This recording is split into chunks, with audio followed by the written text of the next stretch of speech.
kita bersatu dalam doa. Ya Allah Bapa kami, Engkaulah yang Maha Kuasa, yang patut untuk dimuliakan dan dipuji atas setiap berkat dan anugerah Tuhan yang tiap hari kami rasakan di dalam kehidupan kami. Melalui nafas kehidupan, kekuatan baru dan kesehatan yang boleh Tuhan berikan senantiasa di dalam hidup kami. Bahkan hingga hari ini Tuhan senantiasa menunjukkan kasih setia-Mu yang senantiasa memberkati kami dan melindungi kami. Terima kasih Tuhan Yesus, dimuliakan dan dipujilah nama-Mu. Dan biarlah kiranya di dalam satu hari ini juga Engkau senantiasa menuntun kami dan membimbing kami, agar kami senantiasa hidup sebagai anak-anak terang seturut dengan firman-Mu. Karena itu Tuhan, kami serahkan hidup kami ke dalam tangan dalam satu hari ini. Biar Tuhan yang membentuk kami, agar kami semakin sempurna di hadapan-Mu ya Allah. Terima kasih Tuhan, berfirman-Lah karena kami sudah siap untuk mendengarkannya. Amin. Selamat pagi untuk kita seluruhnya jemaat Tuhan yang terkasih, yang menjadi nats firman Tuhan untuk kita di pagi hari ini diambil dari kitab 1 Korintus 1 ayat 24. Beginilah dikatakan, tetapi untuk mereka yang dipanggil, baik orang Yahudi maupun orang bukan Yahudi, Kristus adalah kekuatan Allah dan hikmat Allah. Alai diakan atarjowi nang Yahudi nang gorik gabi hagogoon ni debata dohot habisuhon ni debata do Kristusi. Demikian firman Tuhan. Saudari-saudari yang terkasih di dalam nama Tuhan Yesus Kristus, bagi banyak orang atau konon bagi orang Yahudi, salib merupakan sebuah kebodohan. Bahkan hingga saat ini juga bagi beberapa khalayak umum, salib merupakan sebuah kebodohan bagi dunia. Namun bagi orang-orang percaya, salib bukanlah sebuah kebodohan, melainkan sebuah keselamatan.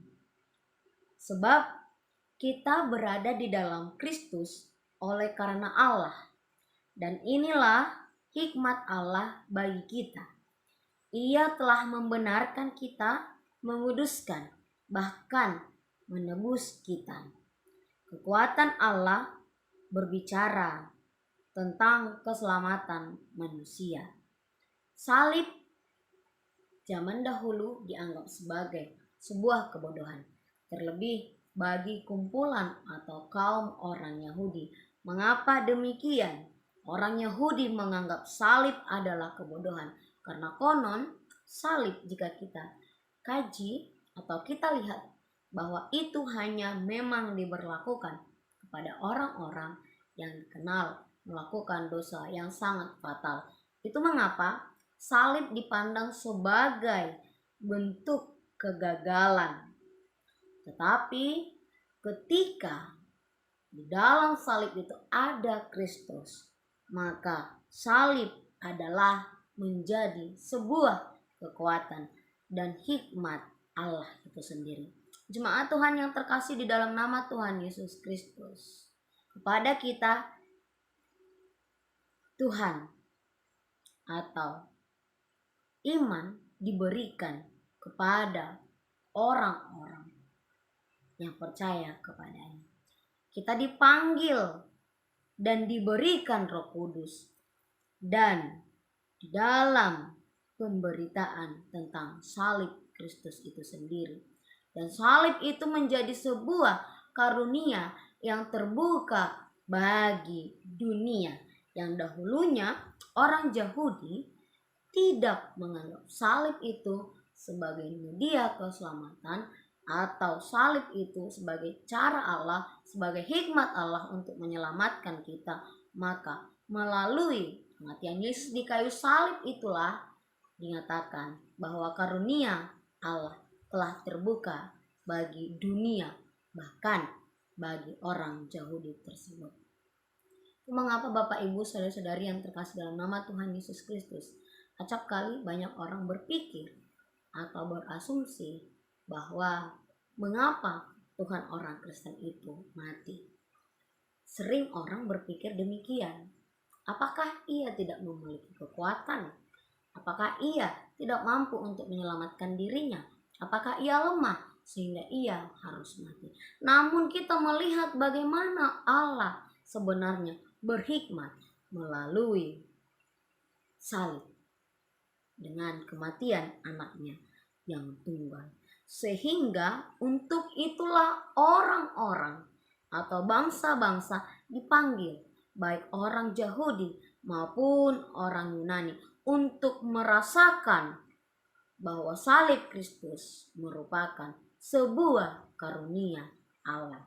Segala bangsa yang sebelumnya tidak memiliki pengetahuan tentang Allah kini menjadi memiliki pengetahuan akan Allah tersebut, dan kita mampu memilikinya hanya melalui imanlah. Melalui imanlah kita dapat melihat Kristus sebagai hikmat Allah, Kristus sebagai kekuatan Allah, dan hikmat Allah yang dianggap dunia bodoh. Itu mengapa hikmat Allah dengan hikmat dunia sangat-sangat berbeda. Jemaat Tuhan yang terkasih di dalam nama Tuhan Yesus Kristus, maka sebagai orang yang dipanggil untuk merasakan karunia Allah yang sudah terbuka, yang dipanggil dan diberikan Roh Kudus, maka patutlah kita bertumbuh. Sebab hanya melalui imanlah kita dapat melihat Kristus sebagai hikmat Allah. Dan imanlah salah satu dan satu-satunya jembatan kita untuk mengerti siapa Allah itu sesungguhnya, untuk merasakan kekuatan Allah di dalam kehidupan kita, bahkan untuk mengenal hikmat Allah yang terjadi di dalam hidup kita. Itu mengapa iman kita harus tetap untuk kita sirami dengan firman Allah, agar iman kita kian hari kian bertumbuh, berakar, bahkan berbuah, sehingga iman kita dapat dirasakan dan menunjukkan kita, identitas kita sebagai pengikut Kristus yang menerima Roh Kudus untuk menuntun kita melakukan yang terbaik. Maka dari itu Bapak Ibu jemaat Tuhan, marilah kita tumbuhkan iman kita dan semakin berakar dalam iman dalam Kristus, agar kita mengerti hikmat dan kekuatan Allah senantiasa nyata di dalam setiap kehidupan kita. Amin. Tuhan Yesus memberkati. Shalom. Kasih karunia dari Tuhan Yesus Kristus serta kasih setia Allah Bapa dan persekutuan Roh Kudus memberkati dan menyertai kamu sekalian hari ini, esok, dan sampai selama-lamanya. Amin.